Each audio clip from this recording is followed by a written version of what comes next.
గత కొన్నేళ్లుగా భారత్ నుంచి విదేశాలకు వెళ్లే వారి సంఖ్యే కాదు, భారత పౌరసత్వాన్ని శాశ్వతంగా వదులుకుంటున్న వారి సంఖ్య కూడా రికార్డు స్థాయిలో పెరుగుతోంది. కేంద్ర ప్రభుత్వం పార్లమెంట్లో వెల్లడించిన తాజా గణాంకాల ప్రకారం ప్రతి ఏటా సగటున 2 లక్షల మందికి పైగా భారతీయులు తమ పాస్పోర్ట్ను వదులుకుని ఇతర దేశాల పౌరులుగా మారుతున్నారు. గడిచిన 5 ఏళ్లలో 9 లక్షల మంది భారత పౌరసత్వాన్ని వదులుకున్నట్లు కేంద్ర ప్రభుత్వ గణాంకాలు చెబుతున్నాయి.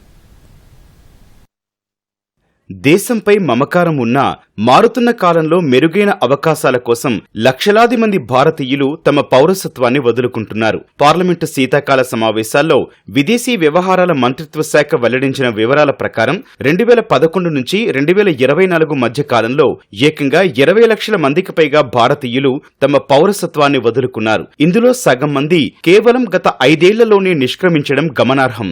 2022 నుంచి ఒక కొత్త ఒరవడి మొదలైంది. అంతకుముందు ఏటా 1.2 లక్షల నుంచి 1.4 లక్షల మంది భారత పౌరసత్వాన్ని వదులుకునేవారు. 2022 తర్వాత ఆ సంఖ్య ఏడాదికి 2 లక్షల మార్కును దాటింది. 2022లో 2,25,620 మంది, 2023లో 2,16,219 మంది, 2024లో 2,06,378 మంది భారత పాస్పోర్ట్ను వెనక్కిచ్చేశారు.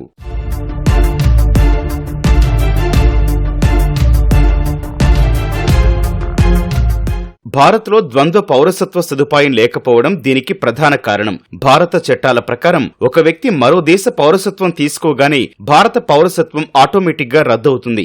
అమెరికా, కెనడా, యూకే వంటి దేశాల్లో స్థిరపడిన వారు అక్కడి పూర్తి పౌర హక్కుల కోసం అనివార్యంగా భారత పాస్పోర్ట్ను వదులుకోవాల్సి వస్తోంది. గతంలో కేవలం వైద్యులు, ఇంజనీర్లు మాత్రమే విదేశాలకు వలస వెళ్లేవారని, కానీ ఇప్పుడు దేశంలోని సంపన్నులు, హై నెట్వర్త్ ఇండివిడ్యువల్స్ కూడా దేశం వదిలి వెళ్తున్నారని మాజీ ప్రధాని మీడియా సలహాదారు సంజయ్ బారు తన తాజా పుస్తకంలో వెల్లడించారు. మోర్గాన్ స్టాన్లీ నివేదిక ప్రకారం 2014 నుంచి దాదాపు 23,000 మంది మిలియనీర్లు భారత్ను వీడారు.